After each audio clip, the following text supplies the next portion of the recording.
वक्त गृह मंत्री अमित शाह कर रहे हैं। सीधे आपको वहीं ले चले। भारतीय जनता पार्टी की संगठन की यात्रा को रोक नहीं पाएगी। देश में 75 से ज्यादा वर्चुअल रैली के माध्यम से देश भर की जनता और देश भर के कार्यकर्ताओं का जो संपर्क करने का हमने अभियान चलाया है, वो अभियान जरूर आने वाले दिनों में अपनी असर दिखेगा। मैं बंगाल की जनता को विशेषकर धन्यवाद करना चाहता हूं, क्योंकि आज ये वर्चुअल संवाद, जन संवाद, बंगाल की जनता के साथ जन संवाद जो है, मोदी जी की सरकार के 1 साल की समाप्ति के लिए है।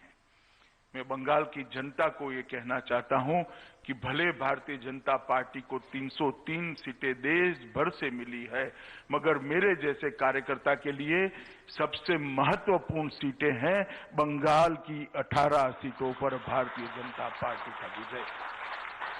क्योंकि पूरे देश भर के अंदर जब लोकतंत्र की नींव मजबूत हुई, लोकतंत्र ने अपनी जड़ें जमाई, एकमात्र बंगाल ऐसा राज्य है जहां आज भी राजनीतिक हिंसा का कारोबार चल रहा है, राजनीतिक हिंसा की बोलबाल चल रही है, और राजनीति के अंदर हिंसा का प्राधान्य हिंदुस्तान के किसी भी प्रदेश के अंदर नहीं होना चाहिए।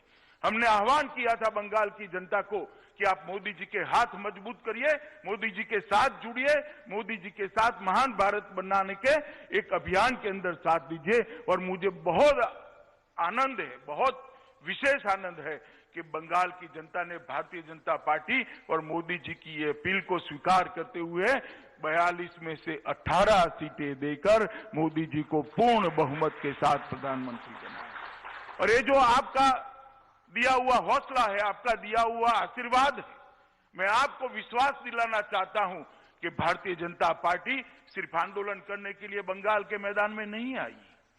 भारतीय जनता पार्टी सिर्फ राजनीतिक दल के विस्तार के लिए बंगाल के मैदान में नहीं उतरी है।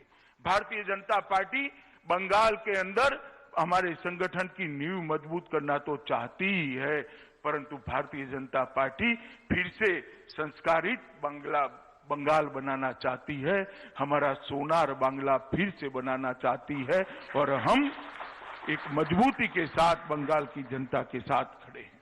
मित्रों, आज ये जो वर्चुअल रैली है, ये रैली टेक्नोलॉजी के माध्यम से भारतीय जनता पार्टी की कार्य संस्कृति और कार्य पद्धति को आगे बढ़ाने का एक रास्ता है।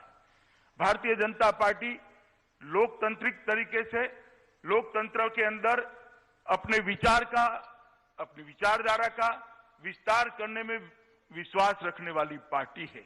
जब विचारधारा का, अपने स्वप्नों का विस्तार करना होता है तो जनसंपर्क और जनसंवाद बड़े महत्वपूर्ण होते हैं।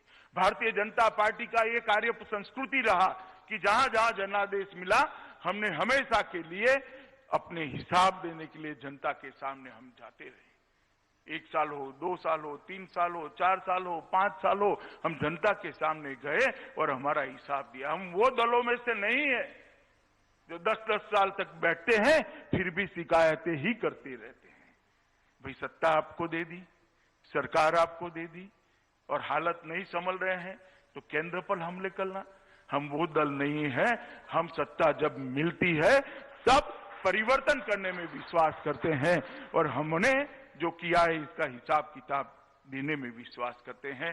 कोविड के कारण जब 1 साल समाप्त हुआ तब हम सब सोचते थे कि क्या होगा इस बार, जनसंपर्क कैसे करेंगे, जनसंवाद कैसे करेंगे, जनता को हिसाब कैसे देंगे और जनता से इसकी इच्छा कैसे जानेंगे।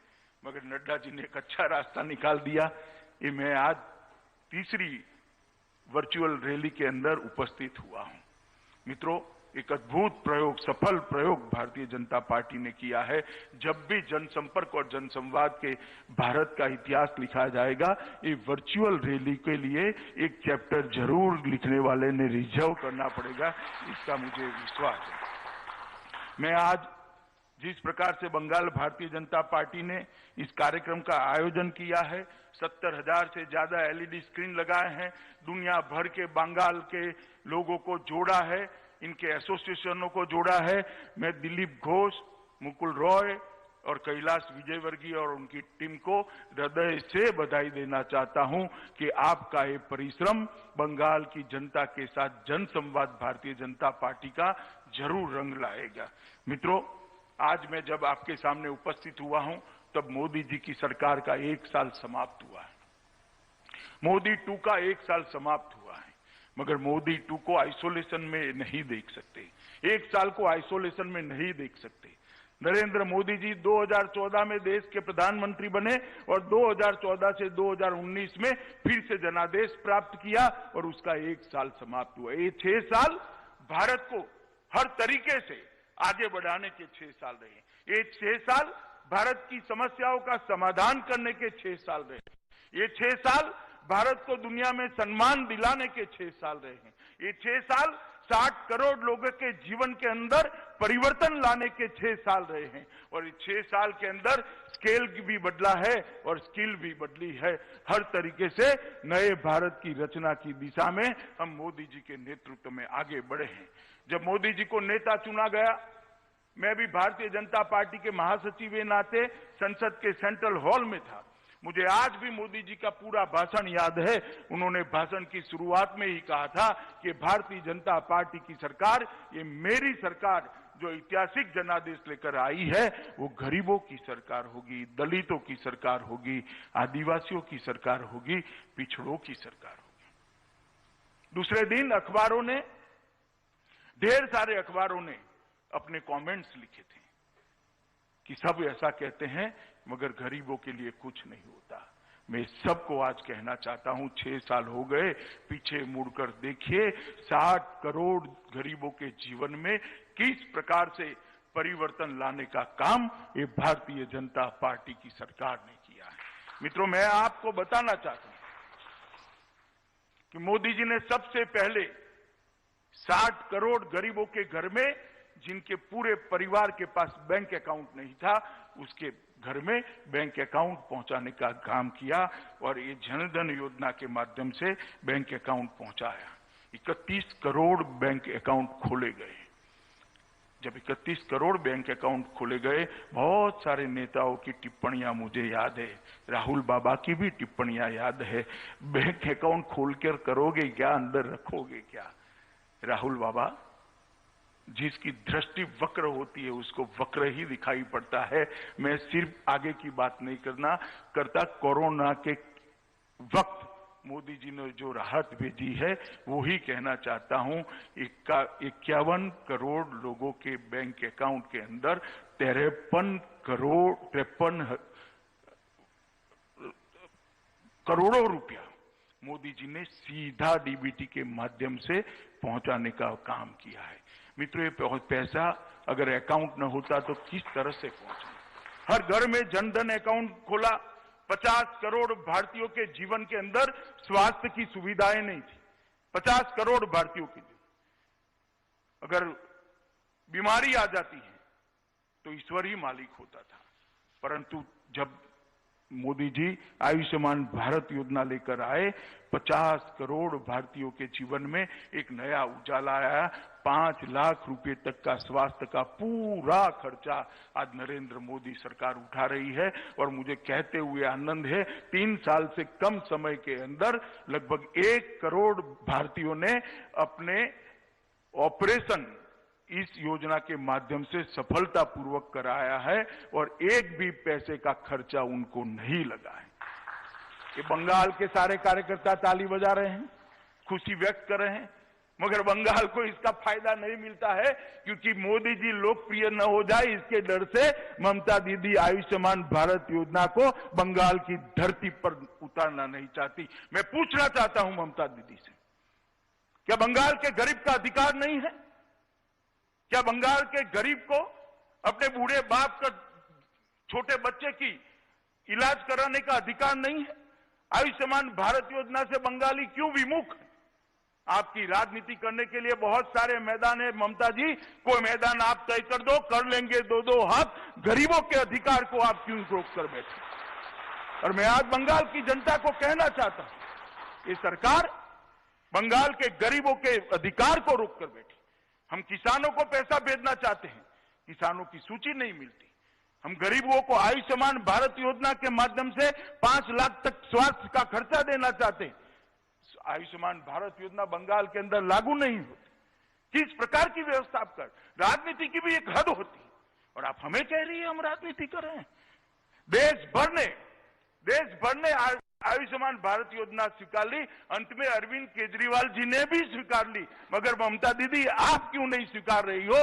बंगाल की जनता आपको पूछना चाहती है और मैं भी पूछना चाहता हूं। मगर मैं बंगाल वालों को आश्वस्त करना चाहता हूं, चुनाव समाप्त होने दीजिए। भारतीय जनता पार्टी के मुख्यमंत्री के शपथ के 1 ही मिनट के बाद आयुष्मान भारत योजना वहां पर लागू होगी। देश के अंदर गरीब के लिए गैस सिलेंडर एक स्वप्न था। गरीब मां, गरीब महिला, गरीब बच्ची टहनियां, कंडा जलाकर अपने खाना पकाती थी, धुएं से त्रस्त हो जाती थी।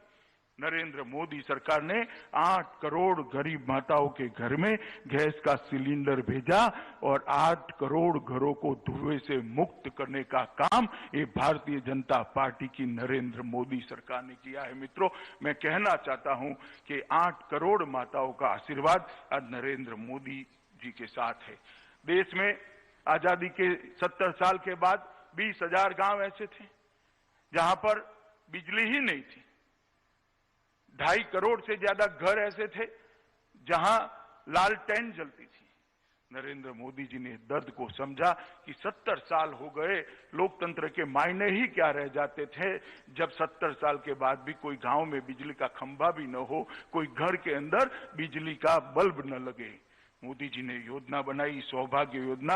2.5 करोड़ गरीबों के घर में मुफ्त बिजली का कनेक्शन पहुंचा और धुएं की जगह अंधेरों को भी घर से बाहर निकालने का काम भारतीय जनता पार्टी के नेता और देश के प्रधानमंत्री नरेंद्र मोदी। देश के 2.5 करोड़ लोग ऐसे हैं, 2.5 करोड़ परिवार ऐसे जिन्होंने पहली बार बिजली देखी है। 10 करोड़ परिवार ऐसे थे जिनके घर में शौचालय नहीं थे। महिला हमेशा, घर की माताएं, बहनें, बच्चियां हमेशा शर्मसार होती थी। ये 10 करोड़ घरों के अंदर शौचालय पहुंचाकर ये महिलाओं को सम्मान देने का काम भारतीय जनता पार्टी की नरेंद्र मोदी सरकार ने किया है। 2.5 करोड़ लोग ऐसे थे जिनके पास घर नहीं था, अभी भी कुछ लोग हैं, मगर मोदी जी ने संकल्प किया है कि 2022 के पहले हर भारतीय को, हर भारत के नागरिक को हम एक पक्का घर देने का काम समाप्त कर देंगे। ये अभियान के तहत, प्रधानमंत्री आवास योजना के तहत 2.5 करोड़ लोगों को, 15 लाख लोगों को, 2.5 करोड़ लोगों को घर दिया। बंगाल के अंदर 15 लाख लोगों को घर दिया। बंगाल के अंदर 82 लाख लोगों को उज्ज्वला का कनेक्शन दिया। 7.5 लाख लोगों को बंगाल के अंदर बिजली दी और 3.5 करोड़ लोगों के बैंक अकाउंट खोले गए हैं। ममता दी, हमारा आप हिसाब मांगती हो, मैं तो हिसाब लेकर आया हूं। आप कल जरा एक प्रेस कॉन्फ्रेंस कर आपके 10 साल का हिसाब दीजिएगा और ध्यान से दीजिएगा, कहीं बम धमाकों की संख्या मत बता दीजिएगा, बंद फैक्ट्रियों की संख्या मत बता दीजिएगा, भाजपा के मार दिए कार्यकर्ताओं की संख्या मत बता दीजिएगा।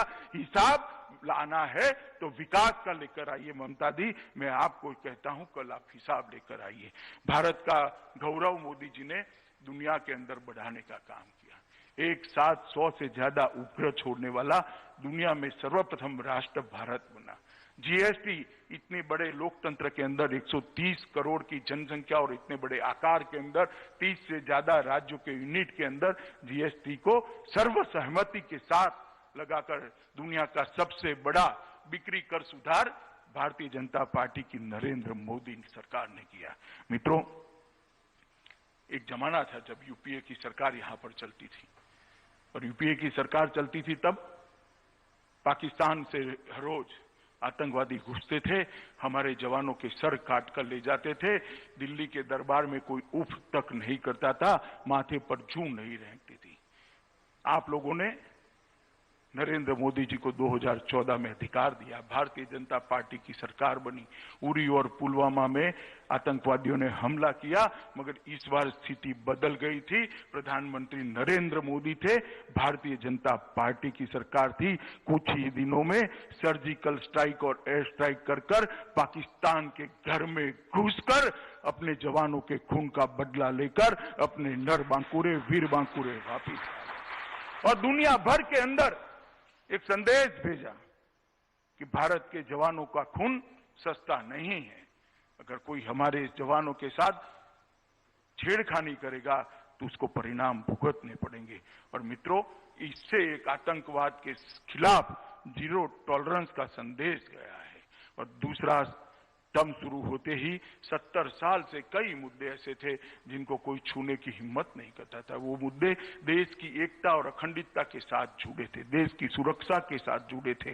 देश का हर नागरिक और बंगाल का तो हर नागरिक विशेषकर चाहता था कि कश्मीर के अंदर धारा 370 और 35A को हटा दिया जाए, क्योंकि बंगाल के ही नेता थे, बंगाल के ही सुपुत्र थे श्यामा प्रसाद मुखर्जी, जिन्होंने अपने जीवन का बलिदान कश्मीर में 370 के आंदोलन के लिए कश्मीर की भूमि पर दिया। और हम भारतीय जनता पार्टी के कार्यकर्ताओं के लिए गौरव है कि हमारी पार्टी के पहले राष्ट्रीय अध्यक्ष ने कश्मीर के लिए कश्मीर की भूमि पर बलिदान दिया था। और मैं तो जब से कार्यकर्ता बना 14 साल की उम्र से, तब से नारे लगाते थे हम लोग कि जहां हुए बलिदान मुखर्जी वो कश्मीर हमारा है। मगर एक कसक रह जाती थी, दिल में एक दर्द रह जाता था, ये धारा 370 और 35 है, तब तक कश्मीर हमारा नहीं है। और मित्रों, मोदी जी ने अगस्त महीने में 2019 में संसद के अंदर बिल पारित कराया और धारा 370 और 35A को उखाड़ कर फेंक दिया और आज कश्मीर भारत माता का मुकुट बनी बना।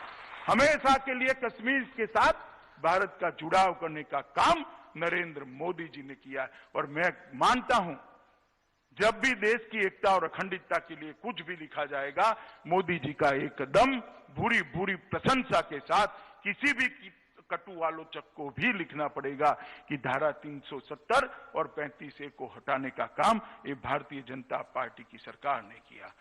देश के करोड़ों लोग चाहते थे कि जहां श्री राम का जन्म हुआ वहां भव्य राम मंदिर बने। सब लोग चाहते थे। कई आंदोलन हुए, 150 साल पुराना केस समाप्त नहीं होता था। कांग्रेस सरकार की नीति थी केस को लटकाए रखो, तुष्टीकरण की राजनीति करते रहो, मसलों को उलझाते रहो, दंगे होते रहते हो। मोदी सरकार आई, सटीक आर्ग्यूमेंट्स कोर्ट के सामने रखे गए, परिणाम आया और मोदी जी ने अभी गत ही लोकसभा के सेशन के अंदर, लोकसभा के अंदर भव्य राम मंदिर के निर्माण के लिए ट्रस्ट की रचना की घोषणा कर राम मंदिर का रास्ता प्रशस्त कर दिया। और कुछ ही महीनों में आसमान को छूता हुआ प्रभु श्री राम का मंदिर, जहां श्री राम का जन्म हुआ था, उसी भूमि पर हम देख पाएंगे। मैं मानता हूं न केवल देश के बाहर रहने वाले करोड़ों लोगों के मन की श्रद्धा को नरेंद्र मोदी जी ने परवान चढ़ाया है। 3 तलाक का मामला था, फिर तुष्टीकरण की राजनीति, वोट बैंक की राजनीति, करोड़ों मुस्लिम माताओं बहनों को अन्याय होता रहा, सालों तक अन्याय होता रहा, इसको छूने की कोई हिम्मत नहीं करता था। सुप्रीम कोर्ट का आदेश आया था शाहबानू के केस में, कांग्रेस सरकार ने आदेश को पलटा, कानून लाए और ट्रिपल तलाक को चालू रखा। मोदी सरकार ने मुस्लिम माताओं और बहनों को, बच्चियों को अपना अधिकार देने का कदम उठाया और ट्रिपल तलाक को तलाक देकर संविधान के बाहर करने का। मित्रों, ये ऐसी ऐतिहासिक घटनाएं हैं जो हमारी राजनीति के अंदर, देश के लोकतंत्र के अंदर तुष्टीकरण की राजनीति करने वालों ने सालों तक नहीं की। मोदी जी ने एक झटके में ये किया है। और मैं बंगाल के लोगों को कहना चाहता हूं कि इतना ही बड़ा कदम है सिटीजनशिप अमेंडमेंट एक्ट। विभाजन के बाद करोड़ों लोग पड़ोसी देश से आए, शरणार्थी आए, 70 साल से वो वैसे ही रहते रहे, कोई कानूनी अधिकार नहीं, कोई पहचान नहीं, अपने ही देश में वो निराश्रित बनकर रहे। वहां तो परेशान होते ही थे, यहां पर भी परेशान हुए। अपनी सरकारों ने भी उनकी सुध नहीं ली क्योंकि तुष्टीकरण की राजनीति करनी थी। मित्रों, नरेंद्र मोदी सरकार आई, इसने करोड़ों शरणार्थी जो आए थे उनको सम्मान देने का भारत का वादा जो सन 47 में किया गया था उसको 2019 में पूरा किया और सिटीजनशिप अमेंडमेंट एक्ट लेकर आए और वो शरणार्थियों को नागरिकता का अधिकार दिया।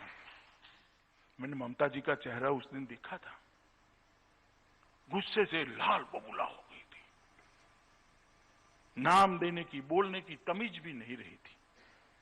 मैंने इतना गुस्से किसी व्यक्ति को कभी नहीं देखा कि हम इसका विरोध करेंगे, एडी चोटी का विरोध करेंगे। संसद में भी किया, रोड पर भी किया, रैलियां निकाली। मैं ममता दीदी को आज इतना पूछना चाहता हूं कि मतुआ समाज के लोगों ने आपका क्या बिगाड़ा है? ये नाम शूद्रों ने आपका क्या बिगाड़ा है? बांग्लादेश से जो बंगाली भाई आए हैं उन्होंने आपका क्या बिगाड़ा है? उनको नागरिकता मिले इसका आप क्यों विरोध कर रही हो? उनको सम्मान मिले उसका आप क्यों विरोध कर रही हो? कि बंगाल की जनता जानना चाहती है, उन्होंने स्पष्टता करनी चाहिए बंगाल की जनता के सामने कि जो शरणार्थी आए हैं उनको हम नागरिकता देने का विरोध कर रहे हैं, इसके ये कारण है। और मैं ममता जी को कहना चाहता हूं कि आप सीएए का विरोध कर रही है, जब मतपेटियां खुले तब देख लेना कि बंगाल की जनता को बंगाल की जनता आपको राजनीतिक शरणार्थी बनाने वाली है। सीएए का विरोध आपको बहुत महंगा पड़ेगा। फिलहाल यहां रुकना होगा, एक छोटे से ब्रेक के लिए। फौरन होंगे हाजिर।